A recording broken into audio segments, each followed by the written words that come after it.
Oduu teenya jalqabaatiin mootummaan Itoophiyaa waraana Oromiyaa keessatti gaggeessaa jiru hatattamaan dhaabuun marii akka gaggeessu gaafatame.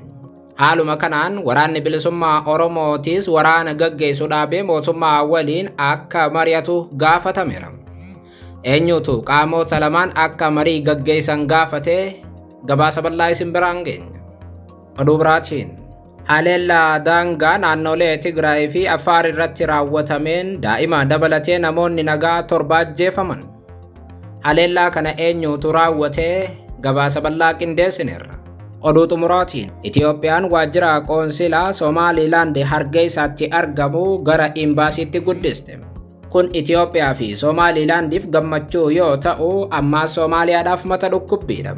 Atakaaroon biyyoota lamaan jechuun Somaaliyaa fi Itoophiyaa gidduutti inni biraa dhalachuu fi gabaasa bal'aa isin biraan geenya. Akka mooltan daawwattootaaf hordoftoota Anolee Global Media oduuf odeeffannoo keenya galgala kana qabannee dhufneeti jirra. Odeeffannoo keenya ijoo isaa amma dhageessan guutuu isaa isin biraan geenya. Haga xumuraa sagantaa keenyaatti dhaggeeffachuun yaada qabdan gara koomentiitiin nuuf barreessaa. Viidiyoon keenya hiriyoota keessan biraa akka dhaqqabuuf ammoo like, share, subscribe godhuun dagatinaa isiniin jenna. Kallattumaan gara gabaasa bal'aattiin isin qajeelcha. Oduu teenya jalqabaatiin mootummaan Itoophiyaa waraana Oromiyaa keessatti gaggeessaa jiru hatattamaan dhaabuun marii akka gaggeessu gaafatame. Haaluma wal fakkaatuun waraanni bilisummaa Oromootis waraana Oromiyaa keessatti gaggeessaa jiru dhaabuun mootummaa Itoophiyaa waliin marii akka gaggeessu gaafatameera. Kana kan gaafate paartii bilisummaatii fi walqixxummaati. Paartichi ibsa guyyaa kaleessaa baaseen gama biraatiin koomishinii marii biyyaalessaa adeemsa ifaa fi hirmaachisaa ta'e hordofuu akka qabu waamicha dhiyeesseera. Bitootessa 15,2011 akka lakkoofsa Itoophiyaatti kan hundaa'e paartichi torbaanota darban keessa hundeeffama waggaa 5ffaa isaa sirnoota garaagaraatiin kabajaa akka jiru guyyaa kaleessaa ibsa miidiyaalee biyya keessaatiif kenneen beeksiseera.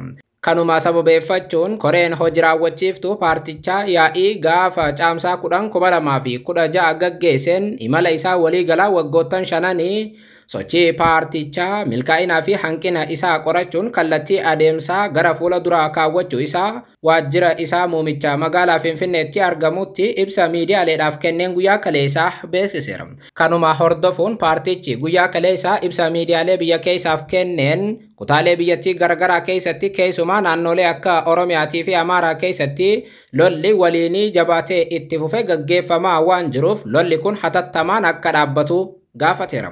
Mootummaanis haa ta'u qaamoleen hidhatan nagaaf dursa kennuu qabu kan jedhe paartiin bilisummaa kun gadi ta'anii mariidhaan dhimma isaanii akka furataniifis qaamota wal waraanaa jiraniif waamicha dhiyeesseera. Gama biraatiin paartiin bilisummaatii fi walqixxummaa ibsa guyyaa kaleessaa miidiyaalee biyya keessaaf kenneen koomishinii marii biyyaalessaa adeemsa isaa ifa akka godhuu fi iftoomina akka qabaatu akkasumas ammoo hirmaachisaa akka godhu waamicha dhiyeesseera. Paartiin bilisummaa fi walqixxummaa koomishinii marii biyyaalessaa adeemsa ifa hin taanee fi hirmaachisaa hin taane hordofaa jira jechuun kan komate yoo ta'u kun akka sirratuuf waamicha dhiyeesseera. Waggoottan itti aanan hedduuf egeree adeemsa biyyattii murteessa jedhamuun kan abdatamee fi qaamonni hedduun komii kan irraa qaban ammoo mariin biyyaalessaa gaggeeffamuuf jira. Marii biyyaalessaa yeroo dhiyoo keessatti gaggeeffamuuf jiru paartiileen siyaasaa gurguddoon akka KFO'tii fi ABO ammoo irraa of baasanii turan. Haa ta'u malee paartiin bilisummaatii fi walqixxummaa marii kanarratti hirmaachuuf qophii irraa akka jiru himee garuu koomishinii marii biyyaalessaa adeemsa ifaa fi hirmaachisaa ta'e akka hordofuu gaafateeti jira. Oduudhuma kana wajjin wal fakkaatuun gamtaan Awurooppaa Itoophiyaa keessatti waraanni hatattamaan akka dhaabbatu gaafate. Gamtaan Awurooppaatii fi michoonni isaa lammiiwwan Itoophiyaa qeef qabeenya isaanii irraa buqqa'aniif deeggarsa oolu yuuroo miliyoona 43.5 arjoomaniiru. Ambasaadarri gamtichaa Roonaald Koobiyaa buqqa'uun lammiiwwanii fi dararaawwan akka dhaabbatu gochuuf humnoonni walitti bu'iinsa keessa jiran wal dhibdee jiru karaa nagaatiin akka furatan gaafataniiru. Gargaarsi Itoophiyaa keessa naannolee 4 Affaar, Amaaraa, Beenishaangul Gumuzii fi Tigraay keessatti hojiirra kan oolu ta'uu ambasaadarichi sagalee Ameerikaatiif kaleessa yaada laataniin ibsaniiru.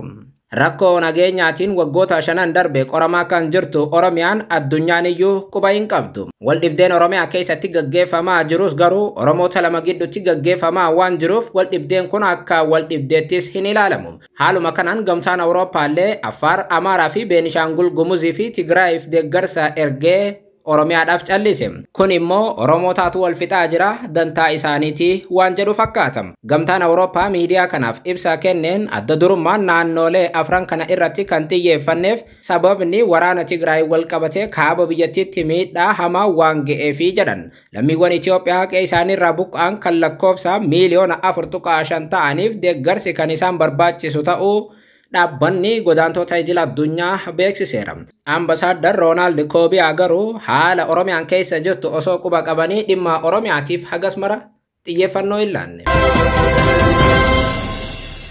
Oduu teenya isaa xumuraatiin Itiyoophiyaan waajjira qoonsilaa Somaaliilaandiitti argamu gara imbaasiitti guddisuun dhaga'ame. Itiyoophiyaan waajjira qoonsilaa Somaaliilaandii Hargeysaatti argamu gara imbaasiitti ol guddisuun ishee ibsameeti jira.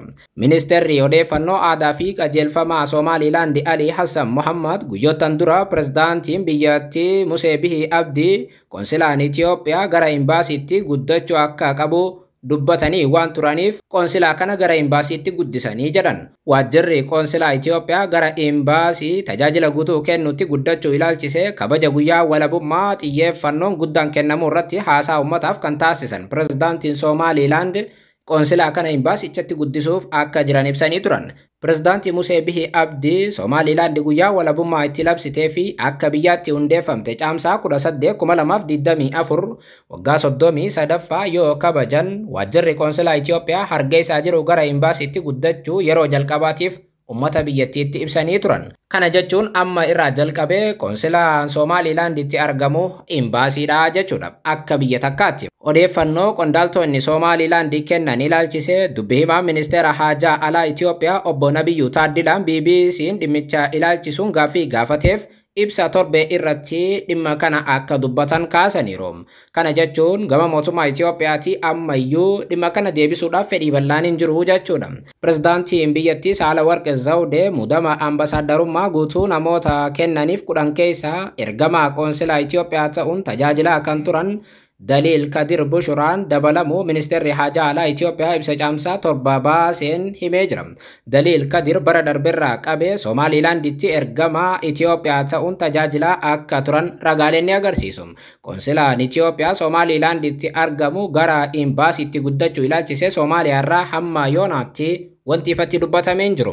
Soomaaliyaan waliigaltee Itiyoophiyaa fi Somaaliilaandii gidduutti taasifameen hariiroo dippiloomaasii Itiyoophiyaa wajjin qabdu addaan kutuuf murteessuun ambasaadarootaa fi dippiloomaatota biyya isheetti argaman akka Soomaaliyaa gadhiisanii bahan ajajuun dabalataan ammoo ambasaaddara biyyattii Finfinnee jiran waamuun kan yaadatamudha. Soomaaliyaan qoonsilaan Puuntilaandii fi Somaaliilaandiitti argamuyyuu haa cufamu yoo jettu Itiyoophiyaan ammoo qoonsilaa gara imbaasiitti jijjiirteetti. Kunis ammoo fedhii Somaaliilaandiitiin akka ta'e eerameera. Ammas atakaaroon Soomaaliyaatii fi Itiyoophiyaa isa caalaa ni hammaataa jechuudha. Dhimma kanarratti ibsa torbee irratti waan obbo Nabiyyuun jedhan ilaallee isin biraan geenya. Daawwattoota keenya odeeffannoo namaaf qabanne kanuma yeroo gaarii qabaadha.